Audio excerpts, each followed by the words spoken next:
रमेश गोयल जी, पंजाब से। वाला श्री श्री हरिवंश महाराज जी।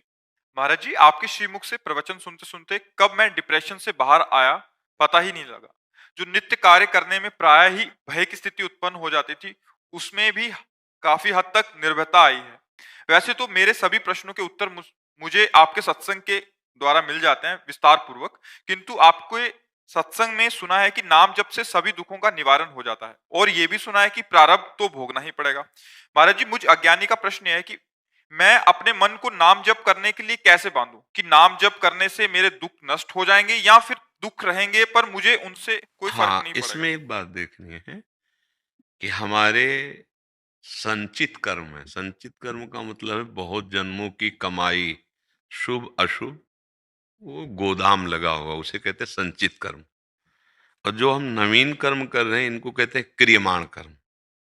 और जिस संचित कर्म से कुछ शुभ कुछ अशुभ मिलाकर इस शरीर की रचना हुई है। ये मानव देह शुभ अशुभ दोनों से मिश्रित है। यातना देह नरक का केवल अशुभ है, और जो देव देह है ये शुभ है। मानव देह शुभ अशुभ दोनों से मिश्रित है। अब इसका प्रहार होगा कर्मों का। कभी हमारे सामने दुख आएगा, कभी सुख आएगा, कभी विपत्ति आएगी, कभी संपत्ति आएगी। वो क्रम जैसा बना दिया गया है।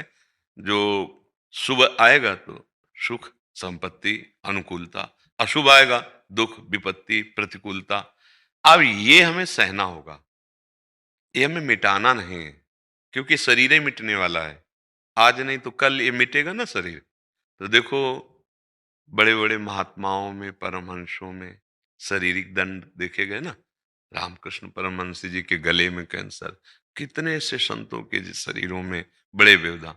क्या उनके भजन में बल नहीं है? जो भजन संचित कर्मों को भस्म कर देता है, क्रियमाण को निष्फल कर देता है, वो भजन क्या प्रारब्ध को निष्प्रभावित नहीं कर सकता? कर सकता है। लेकिन ये पता है कि शरीर नष्ट होगा आज या कल, इसकी एक अवधि है। तो हम आए हुए दुख को समभाव से, सुख दुखे समय कृत्वा लाभालाभ हो जया जयो, उसको सह लेते हैं और अपने भजन को बचाते हैं। और भजन को बचाकर सच्चिदानंद भगवान को रिझा लेते हैं और आवागमन से ही मुक्त हो जाते हैं। नाम जप में इतनी अपार सामर्थ्य है। धन्वंतरी जी आयुर्वेदाचार्य, उन्होंने शोधा तो जो औषधियों में रोग निवारण की शक्ति है वो नाम से ही है। अच्युत गोविंद आज भगवान के नामों में जो सामर्थ्य है, उसी सामर्थ्य से औषधियों में रोग निवारण की सामर्थ्य। अब देखो, हमारे जैसे इस अंग का ऑपरेशन होना हो और औषधि से इसे चेतना शून्य कर दिया जाए, मन यहां प्रवेश न करे तो गेंद्री में, तो पूरा काट दिया जाए, हमको कोई कष्ट नहीं होगा।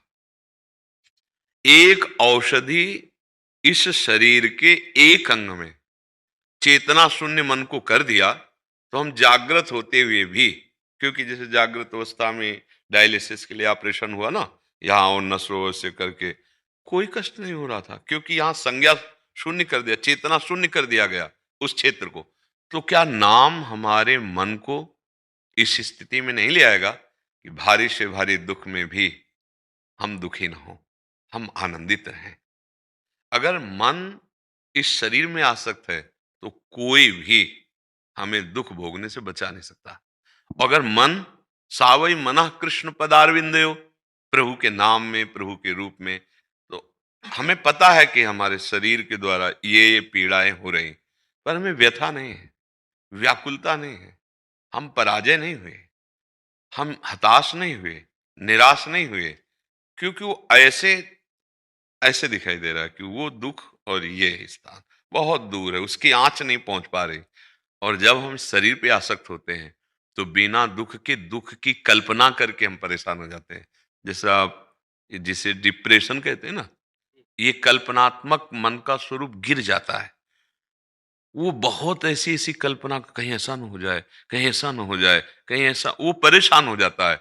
धीरे धीरे उसमें शक्तिहीनता आ जाती है और वो फिर सोचता है ऐसी परिस्थिति से निकलने के लिए क्या करूं, दवाइयां भी खा लिए, वो गलत सोचने लगता है, वो शरीर हानि की तरफ भी पहुंच सकता है। तो ये जो हमारा मनोबल गिरता चला गया, ये भगवान से विमुख होने के कारण, विषयों का सेवन अधर्म पूर्वक करने के कारण, पापाचरण के कारण। अब हम जैसे जैसे सत्वार्ता सुन रहे हैं, सत्संग, जैसे जैसे हम नाम जप, तो देखो आपने खुद कहा कि मैं ऊपर उठ रहा हूं, मैं उस स्थिति को जीत रहा हूं, उसे पराजित कर रहा हूं जो मुझे पराजित करने वाली थी। और नाम बढ़ा दीजिए। जैसे हम दवा में कोई स्वाद नहीं होता, कोई कोई बहुत कड़वी होती है, हमें कोई ज्ञान नहीं है कि इसमें क्या है, पर डॉक्टर ने कह दिया तुम खाते हैं ना। ऐसे ही यार संतों की बात जैसे तुमने अभी मानी, तो एक बात और मान लो, स्वाद मिले ना मिले, लाभ दिखाई दे ना दिखाई दे, राधा राधा राधा राधा राधा। अब हमको तो जपना है, जैसे दवाई नहीं दे दी कि 2 घंटे में ये इतने टेबलेट, इसके बाद ये टेबलेट, ऐसा ऐसा ऐसा। वो दवाई हमको बिल्कुल पता नहीं क्या है क्या नहीं मिला, लेकिन हम श्रद्धा से पैसा दे के उसको आराम से पाते हैं कि हमारा रोग निवृत्त। उसमें हो सकता है रोग ना निवृत्त हो, लेकिन इसमें तो पक्का हो जाएगा। जा सुनाम भव भेषज, गोस्वामी जी कह रहे हैं।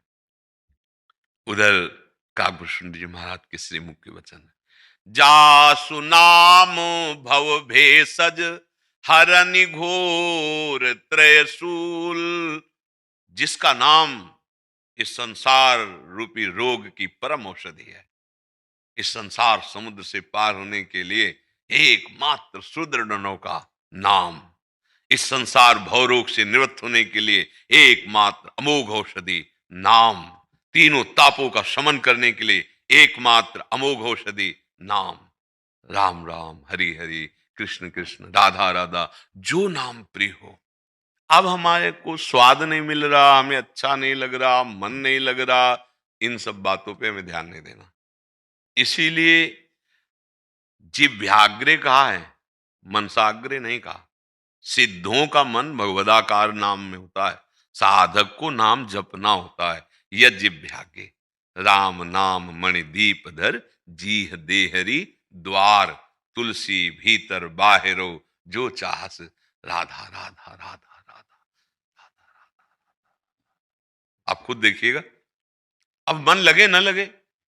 अभी हम आग की तिली ऐसे जलाएं, वो माचिस की, कहीं भी छुआ दे शरीर में, आप जलन पैदा करेगी ना। आप जान के छू लो, जलन करेगी। आप ना हाथ जोड़ो और फिर छू लो, तो भी जलन पैदा करेगी। आप गुस्सा करके छू लो, फिर जलन कर, मतलब भाव को भाव कैसे भी आप आग को छुओ वो तुम्हें जलाएगी। क्यों? उसमें दायिका शक्ति है। तो नाम में तारण शक्ति है, भगवान को अधीन करने की शक्ति है, ज्ञान वैराग्य भक्ति जो चाहोगे सब प्रदान करने की। ये माया तो बहुत लघु चीज है जब भगवान अधीन हो जाते हैं। इसलिए हमको संत की बात मानकर, गुरु की बात मानकर, शास्त्र की बात मान करके बस राधा राधा राधा राधा राधा राधा। क्या लाभ मिला तुमसे कोई पूछे? कोई मतलब नहीं हमें। हम जानते हैं ये सत्य है। जब असत कर्म दंड दिए बिना नहीं रहते तो ये सत नाम हमको कैसे ऐसे ऐसे थोड़ी है। हम विश्वास करके, जैसे गरीब आदमी धन कमाने के लिए ना धूप देखता है ना गाली। एक बार हमने देखा हितधाम में काम चल रहा था, तो वो आया, वो ठेकेदार है, ठेकेदार, वो लेबर, इतनी धूप कि आप बाहर नहीं निकल सकते, ऐसी धूप में वो ईंट ढो रहा है, तो उसको गाली दिया उसने, वो चुप रहा। और हम देख रहे थे, बाद में उससे कहा, ए भाई तुम मेहनत कर रहे हो फिर भी तुम्हें गाली दे रहा था, तुम चुप क्यों रहे? अरे बोले बाबा अगर हम चुप ना रहते तो शाम के जो 500 रुपए मिलते हैं परिवार पोषण के लिए वो नहीं देता। कैसे? वो 500 रुपए के लिए ना धूप देख रहा है, न गाली का मान अपमान भी नहीं देख रहा, मेहनत कर रहा है। और हम अगर नाम भगवान का जपने के लिए वही वृत्ति धारण कर लें कि कोई गाली दे तो राधे राधे, हमें भगवत प्राप्ति करनी है, हमें भगवत मार्ग में चलना है, राधा राधा राधा राधा, अभी महात्मा हो जाओ, अभी परमात्मा यहीं प्रकाशित हो जाए, सबके हृदय में है। क्यों भाई? आपको समझ में आया?